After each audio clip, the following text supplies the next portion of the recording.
In a thunderclap that echoed beyond palace gates and church spires, the Archbishop of Canterbury invoked an ancient rite not performed in generations, bestowing upon Catherine the Unthinkable the title of Supreme Governor of the Church.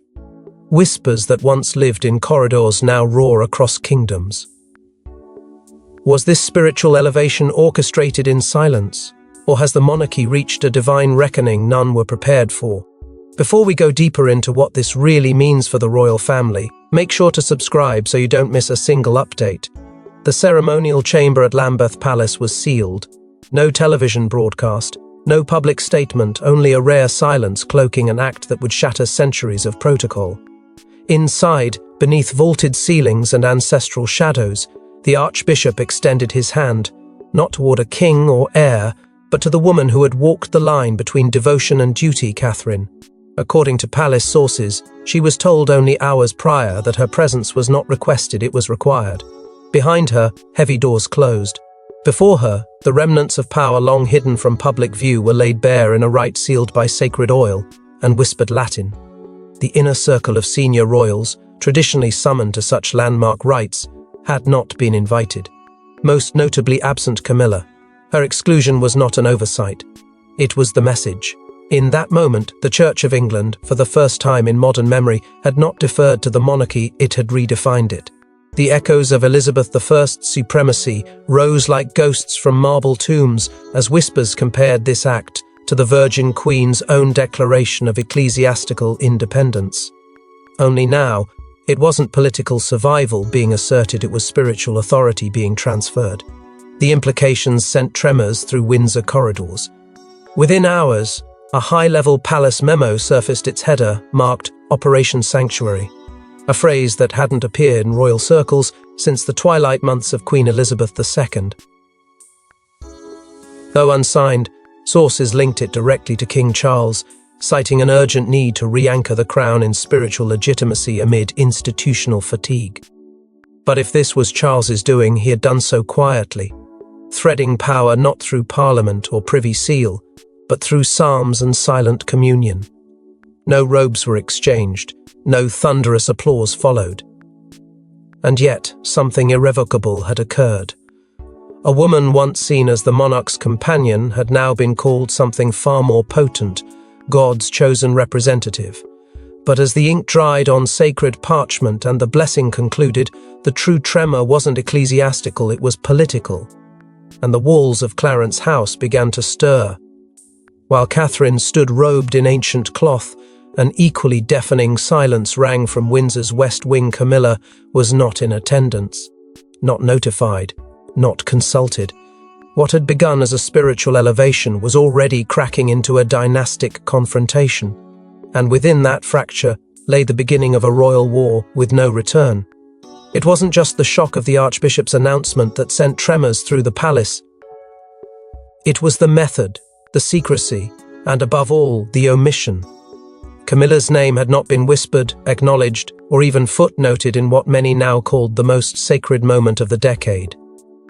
Sources close to the royal household confirm that she discovered the entire ceremony, not through briefing or invitation, but from a junior staffer who read about it on a flagged internal memo sent after the rite was already underway. The Queen Consort, once the center of ceremonial grace, had been eclipsed in a single sweep. And those closest to her described her state with piercing clarity: eclipsed and erased. What followed next was a private call, but not a quiet one. Reports suggest that Camilla rang Charles directly from Raymill House, her voice sharp with disbelief. What began as a question quickly turned into accusation, and the line that shook the monarch came midway through their exchange: "You've chosen her." There was no mistaking the tone, no hedging. Not a complaint about protocol or oversight, but an indictment of betrayal. Because this wasn't about faith. This was about position, about recognition, about legacy. Camilla had spent years cultivating ties to Anglican charities, attending services, supporting church-run programs. Her relationship with the spiritual institutions of the monarchy was deep-rooted and strategic. But none of it seemed to matter now. None of it had shielded her from being publicly bypassed in a rite that rewrote royal precedents. What emerged next was more subtle but far more lethal. Across several royal diaries, invitations to upcoming cathedral events were quietly amended. Camilla's name, once listed prominently alongside the king's, was simply gone. No explanation, no official word, just absence. And in a family where silence is often the loudest weapon, this was a declaration of war. That same evening, two figures were seen arriving through the rear entrance of Kensington Palace: Princess Beatrice and the Duchess of Edinburgh, Sophie. No statements were made, no details released. But royal watchers were quick to speculate. Their presence signaled something beyond a social visit. It hinted at alignment, at loyalty, at a shifting court where alliances were forming beneath a veil of candlelight and crisis. Meanwhile, palace insiders began to circulate whispers of a new protocol draft 1, where future spiritual appointments would be overseen not by traditional consort lineage, but by merit of symbolic trust. If true, it meant that Camilla's authority was not just diminishing, it was being structurally rewritten. She had been the queen consort. But now, the title felt ceremonial, decorative, while Catherine's echoed with something far older, far heavier. Yet Camilla wasn't the only one blindsided. Within the church itself. An ideological fissure had opened, and not all clergy were ready to follow Catherine's rise. Buried within cathedral chambers, 9 bishops met behind locked oak doors weeks before the ceremony. No press, no public documentation. Only the chilling words recorded in one bishop's journal: "We agree she carries the spiritual mantle." How did this elite group of clerics agree to bypass centuries of convention and crown Catherine above them all? The answer lies not in doctrine, but in desperation. The Church of England, beset by internal division, faltering public trust, and a monarchical structure in flux, was at a precipice. And within Lambeth Palace, the Archbishop knew it. The meeting, formerly unrecorded, but now infamous among insiders, was the culmination of months of whispered dialogue between reformists and traditionalists. At stake was not only the spiritual direction of the Church, but its moral authority and who would embody it. The Archbishop, facing mounting unrest over the Church's waning relevance, did not propose compromise. He proposed fire. He proposed Catherine. Though the outer circle of bishops expected a ceremonial endorsement of the king's spiritual supremacy, those within the Archbishop's inner sanctum had a different vision. They had read the letters, they had studied her journals. And in the quiet margins of Catherine's private spiritual reflections, they found something unsettling, something compelling, faith unbroadcast, conviction unadvertised. She did not seek the spotlight, but her writings revealed a fierce, contemplative devotion, one that moved the Archbishop in ways no speech or public gesture ever had. One bishop reportedly described her words as scripture, written by the unordained, and as the circle read aloud her entries, silence fell. Until one voice broke through. An elder bishop, anonymous but described as fiercely loyal to Queen Elizabeth II, said simply, "S. He bears the flame, Camilla does not." No one spoke after that. The decision had been made. The text that would seal Catherine's authority was not crafted anew, it was resurrected, pulled from the same codex last touched in 1953, when Queen Elizabeth II underwent her spiritual preparation for the crown. A sacred manuscript rarely seen, and guarded under ecclesiastical lock, its reappearance signaled a deliberate invocation of lineage and legitimacy. But this wasn't history repeating itself, it was history correcting itself. For decades, the role of spiritual supremacy had been ceremonial, dormant. With Catherine, they sought to awaken it, to reassign it, to breathe life into a title that had long gathered dust beneath the weight of political neutrality. Yet outside the cloisters of consensus, the wider church was far from united, as word of the secretive convocation began to leak first through murmurs, then through retired clergy speaking anonymously to the press. A divide sharpened. Reformist clergy celebrated the act as long overdue renewal, but royal traditionalists bristled at the procedural ambiguity. Church law scholars found themselves bitterly split. Could the Archbishop act without the full synod? Was the ancient codex even legally binding in the current ecclesiastical structure? Those questions were no longer theoretical. They were tearing through theological institutions, dividing faculty, igniting protests and casting a long shadow over Canterbury's authority. Still, the Archbishop held firm. He had staked his legacy not on consensus, but on conviction. His belief in Catherine was not theological, it was spiritual. He had seen the writing, he had heard the silence in which it was written. He believed. And so, against the backdrop of rising tension, he crowned not just a figure of monarchy, but of meaning. And as the Church wrestled with its decision, the media began a frenzy of its own, and Catherine's once private devotion was now under a global microscope.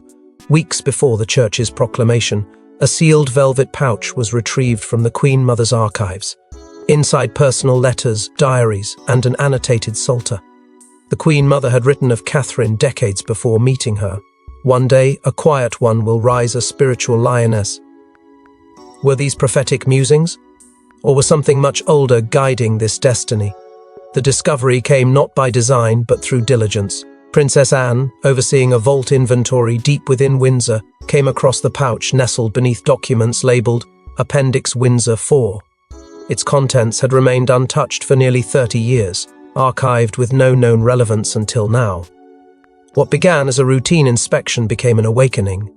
The letters, fragile with age but searing in clarity, revealed reflections that blurred the line between legacy and foresight.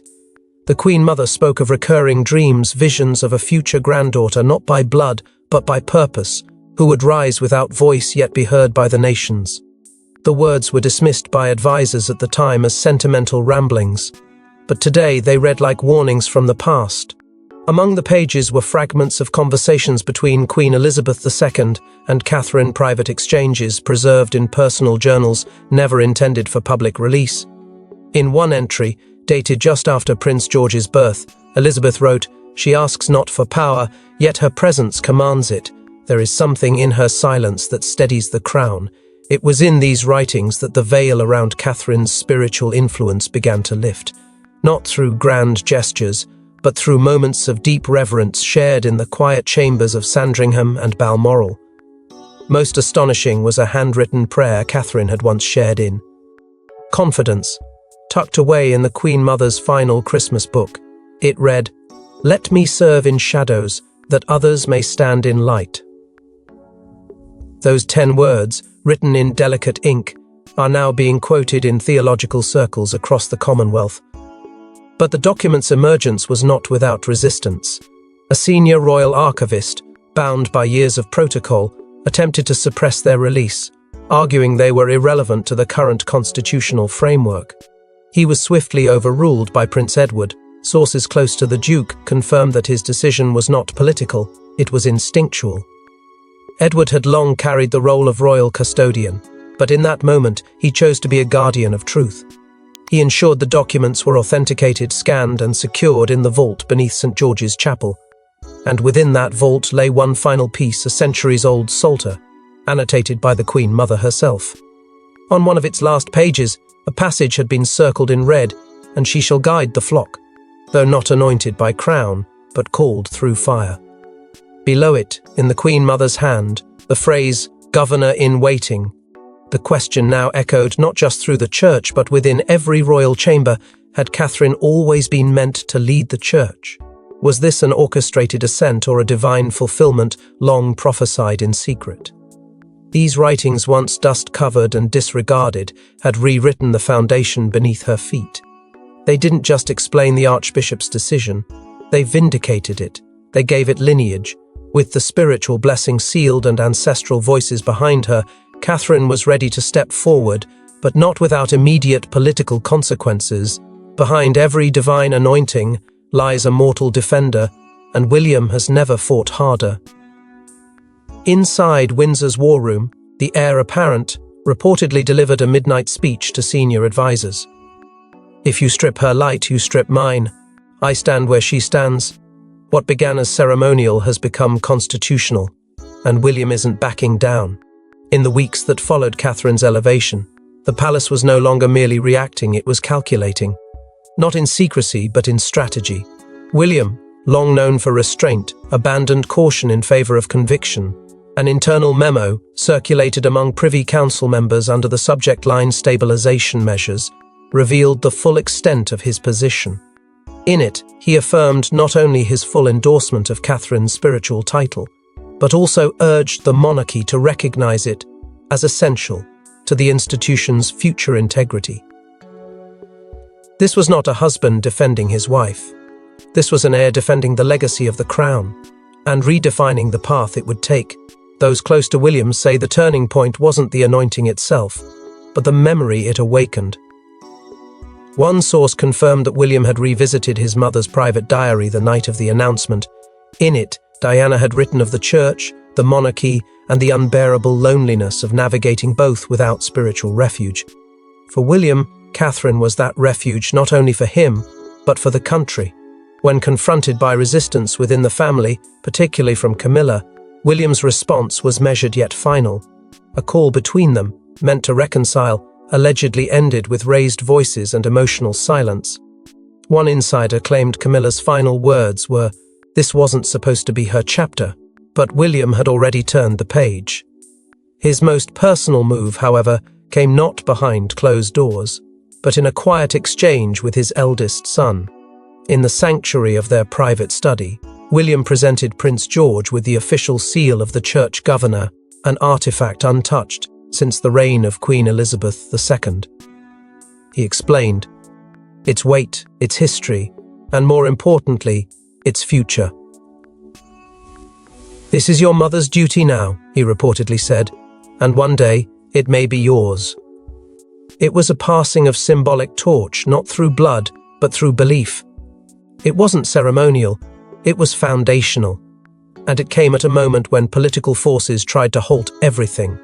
A coalition within the royal council, still loyal to Camilla's traditionalist influence, attempted to delay the church's formal recognition process. Legal scholars were summoned, protocols were debated. But William intervened directly, issuing a royal advisory block citing irreparable damage to national trust if Catherine's role were publicly questioned. The move stunned courtiers, not because it was aggressive, but because it was precise. There would be no pause, no reversal, no turning back. William had declared not just loyalty, but allegiance, and in doing so he reframed the very nature of monarchy not as a system of inherited roles, but of chosen purpose. But as William protected the crown's spiritual core, another force began to rally, and it wasn't within the palace or the pulpit, it was within the people. In a rare fusion of royal protocol and public faith, the people made their voices thunder. Tens of thousands gathered silently outside Westminster Abbey, holding candles, while a secret petition surged past 1 million signatures. "We trust Catherine." The monarchy hadn't just been restructured from the top, it was now reformed from the bottom. What began as a quiet ecclesiastical rite ignited something far greater, a spiritual reckoning in the hearts of the nation. Catherine, once described as dutiful and reserved, had crossed an invisible threshold, and the people followed. It wasn't fanfare that stirred them, but humility. Days before the ceremony, footage of her unannounced visit to a children's hospice went viral. There was no press, no entourage, only a whispered prayer by a child's bedside. That moment became a symbol. A nation in doubt found its clarity not through sermons but through sincerity. The response was immediate and overwhelming. Public figures who had long remained silent on internal family matters suddenly spoke with striking conviction. Princess Beatrice, Zara Tindall, and Princess Eugenie each issued rare statements of support, praising Catherine's quiet strength and unshakable grace. But it wasn't just Windsor bloodlines that stood behind her, it was clergy. Faith leaders from Canada, Australia, Nigeria, and India released synchronized letters expressing their endorsement not just of Catherine's role, but of the new spiritual era she represented. One bishop wrote, "The crown has shifted not in title but in truth." Another proclaimed, "The church must reflect the people, and the people have spoken." Meanwhile, those observing the palace's digital footprint noticed something else. Camilla's official church patronage website had gone dark. No statements were made, no explanation offered. It simply ceased to exist. A symbolic act of retreat or an intentional purge, no one could say. But the absence was louder than words. And as the website vanished, support for Catherine surged. Polls showed numbers not seen since the height of Queen Elizabeth II's reign. A BBC survey revealed that 74% of the public now believed Catherine was the rightful spiritual figurehead of the monarchy. That wasn't an endorsement, it was a coronation.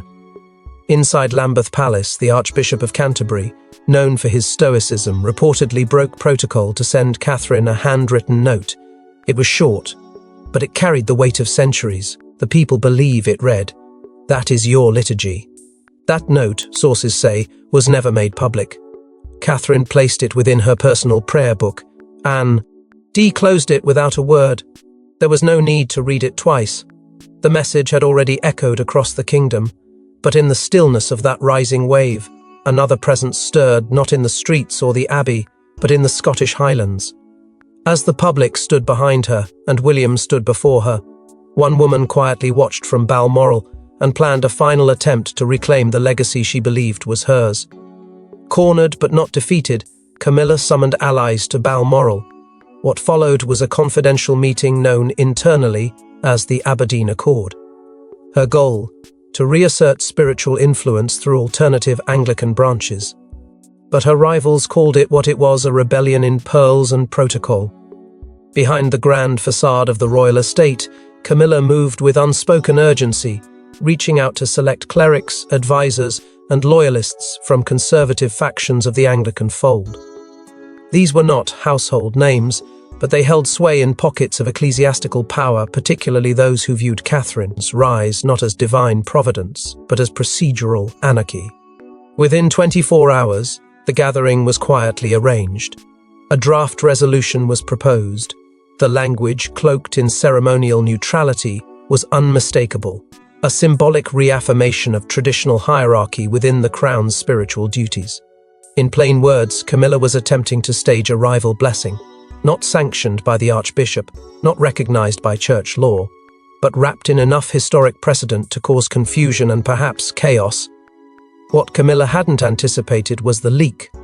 A memo sent between two minor clerics, referencing a parallel ceremony and symbolic regency, was intercepted and forwarded to senior palace officials. Within hours, the existence of the Aberdeen Accord was no longer rumour, it was a scandal.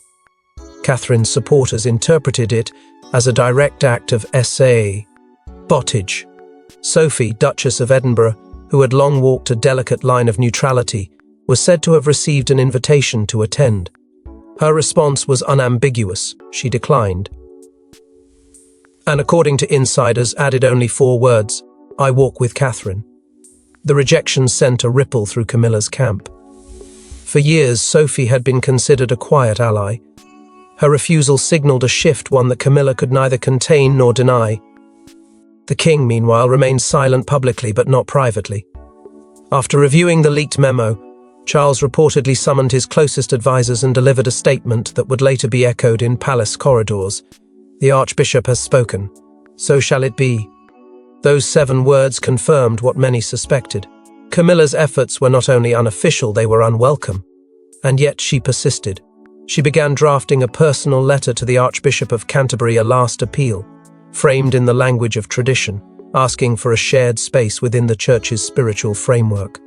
The letter was hand-delivered, but no reply ever came. Days passed, then a week, silence. It was not simply a rejection, it was an erasure. And within Camilla's own circle, fractures began to appear. Several aides quietly reached out to Kensington. At least 2 senior members of her charitable network requested reassignment to Catherine's new spiritual foundation. What Camilla had built over years was crumbling in days. Still, she remained at Balmoral, surrounded by portraits of monarchs who had once ruled with unchallenged certainty. She was not giving up. But the corridors around her had grown quiet. She could feel it, the shift, the slipping. The centre was no longer holding. Because the crown was not where it had been placed, it was where it had been claimed. But while Camilla plotted from the north, the south prepared for a spectacle never witnessed in modern memory, the spiritual coronation of a queen in waiting. The night before the world would witness her spiritual rise, Catherine entered the cloisters alone. No guards, no aides, just a flickering flame and a book of psalms. Those present say she wept. And in that moment, beneath ancient stone and sacred hymn, she was no longer consort, she was covenant. The vigil, arranged in utmost secrecy, was not tradition, it was transformation. Beneath the vaulted arches of Canterbury, a select circle of spiritual elders gathered quietly at the Archbishop's request. Their presence not ceremonial but sacred. The press had been locked out. Royal aides dismissed. Even the palace was kept unaware of the exact hour. This wasn't for spectacle. This was for the soul of the crown. And Catherine, dressed not in regalia but in reverence, stepped into that space carrying the weight of history, fear, and hope. As midnight struck, the Archbishop approached and knelt not to command but to cleanse. In an act dating back to monastic rites lost to modern memory, he poured sanctified water across Catherine's hands. The symbolic washing was more than ritual, it was purification.